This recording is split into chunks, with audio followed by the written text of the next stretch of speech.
Hey guys, welcome on Digi Dreams. आज हम बात करेंगे तुमसे तुम तक के न्यू एपिसोड के बारे में। आज के एपिसोड में आपको क्या कुछ देखने मिलने वाला है। अनु के सोसाइटी में आती है एक नई स्कूटी, जिसे देख के पुष्पा जी हो जाती है काफ़ी हैरान परेशान और उनका मन ललचा रहा है उस स्कूटी को चलाने के लिए। वही दूसरी तरफ अनु पहुंच चुकी है आर्यवर्धन के ऑफिस, जहां जेडी और मीरा अनु को देख हुए है हैरान परेशान। सोच लिया है जेडी और मीरा ने कि अन्नू को यहाँ से हटाना पड़ेगा।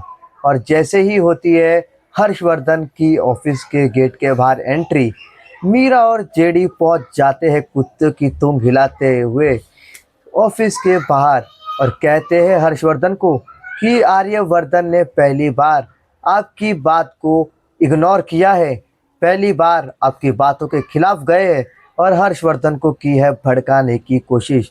वही हर्षवर्धन भी तिलमिलाते हुए पहुंचता है आर्यवर्धन के कैबिन में और उसे कहता है कि भाई ऐसा कैसे हो सकता है कि मेरी परमिशन के बगैर और पहली बार मेरी बात को कोई इग्नोर कैसे कर सकता है।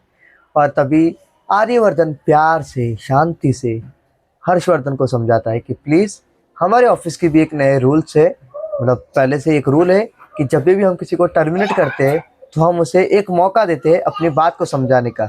और आर्यवर्धन फटाक से अन्नू को कॉल ला के अपने कैबिन में बुलाता है, क्योंकि वो जानता है कि हर्षवर्धन अगर मान गया तो अन्नू उसके ऑफिस में रह पाएगी।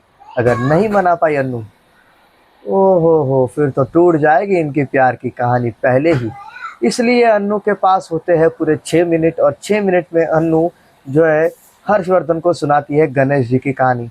आपको तो पता ही होगा, जो बाल गणेश पे कहानी सुनाई थी कि कैसे गणपति बप्पा को हाथी का सर लगा था, मतलब जैसे पार्वती माँ ने गणेश जी को आदेश दिया था कि अ, कोई भी आए उसे रोकना और उसे जाने मत देना। तो वह सेम वो कहानी जो है अनु हर्षवर्धन को सुनाती है और अनु निकल जाती है, मतलब निकलने की कोशिश करती है। तभी हर्षवर्धन रोक कर अनु को कहता है ठीक है, लेकिन याद रखना आइंदा से ये गलती दोबारा नहीं होनी चाहिए।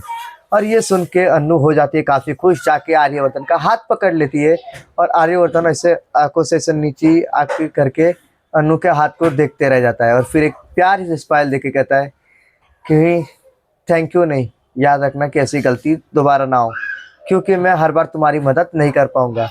उसके बाद अन्नू जो है आर्यवर्धन को एक स्क्रैप बुक देती है, जिसके अंदर हम हर अपने दोस्त को देते हैं और उसके अंदर हम पसंद नापसंद को जानने की कोशिश करती है। इसलिए अन्नू ने भी आर्यवर्धन को स्क्रैप बुक दी है, जिसके अंदर आर्यवर्धन अपनी पसंद नापसंद सारी डिटेल्स लिखने वाला है। और उसके बाद अन्नू ने आर्यवर्धन को किया है माता की चौकी में इनवाइट। आर्यवर्धन जाएंगे माता की चौकी में। वही दूसरी तरफ पुष्पा बहन ने कर दिया है एक बड़ा कांड। स्कूटरी को देख के उनका दिल तो ललचा रहा था, जाके बैठ गई मैडम जी। और जैसे स्कूटरी पे बैठी, स्कूटरी और मैडम दोनों नीचे गिर गए। और जैसे ही नीचे गिरे तो स्कूटर का जो साइड मिरर होता है वो टूट चुका है। अब पुष्पा जी जाके माता रानी से प्रार्थना कर रही है कि भाई मुझसे ये गलती हो गई, क्या करूं मैं, ये बोझ मुझसे सहा नहीं जा रहा, जाके बता दूं क्या। फिर उसे याद आता है अरे अगर मैंने बता दिया तो मुझे तो पैसे देने पड़ेंगे। फिर सोचती है छोड़ो मैं नहीं बताती हूँ, दिल पे बोझ होगा तो गैस की गोली खा लूंगी लेकिन बताऊंगी नहीं। लेकिन पीछे से हाथ पड़ता है पुष्पा जी के कंधे पे एक। किसका हाथ है वो, आप कमेंट में बताना।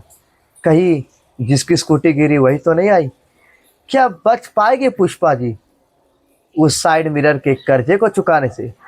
और अभी क्या कुछ होगा अन्नू के जीवन में, जानने के लिए देखिए तुमसे तुम तक का न्यू एपिसोड रोज रात 8:30 बजे जी टीवी, जी5 और उसके बाद डीजी ड्रीम्स पे।